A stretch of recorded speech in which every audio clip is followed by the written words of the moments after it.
In our series on folate, we have discussed some of the options, folate versus folic acid, and there's even a folinic acid. Now, what are the differences? You'll hear on the internet docs talking about folic acid is not a substitute. However, you go to the CDC and some of these other places, they tend to just lump folic acid and folate together.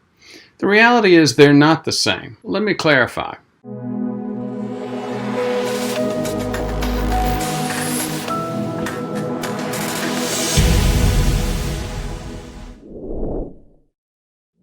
Folate is a naturally occurring essential vitamin.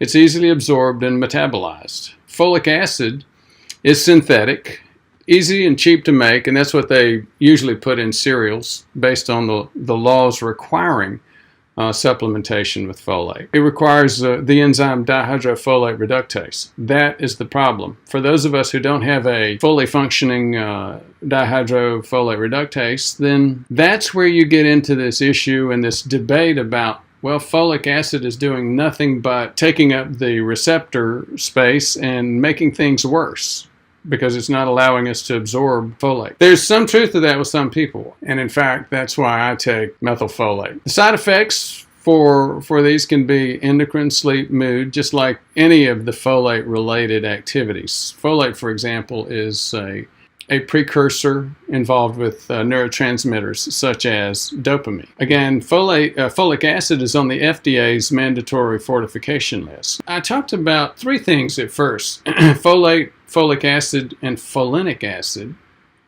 but only two here.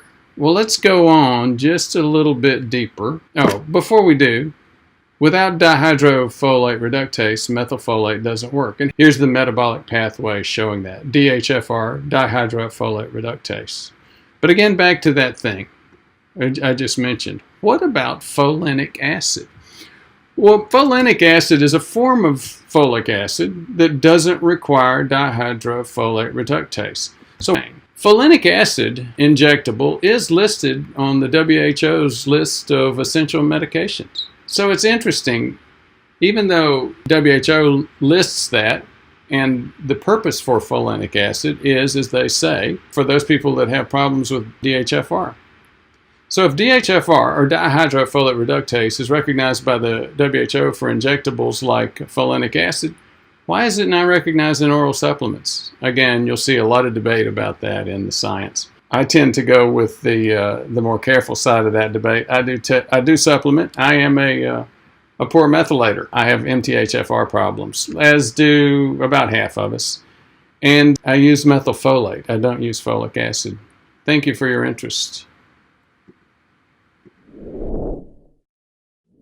Well, it's great to be here. One of the reasons why I came is I'm a dentist, so I work with patients every day, and also I have come from a history of my heart disease in my family, and I have had a couple uncles recently who've had strokes, and I just feel like in the profession that I'm in, that I'm in a position where I can help other family members and the patients.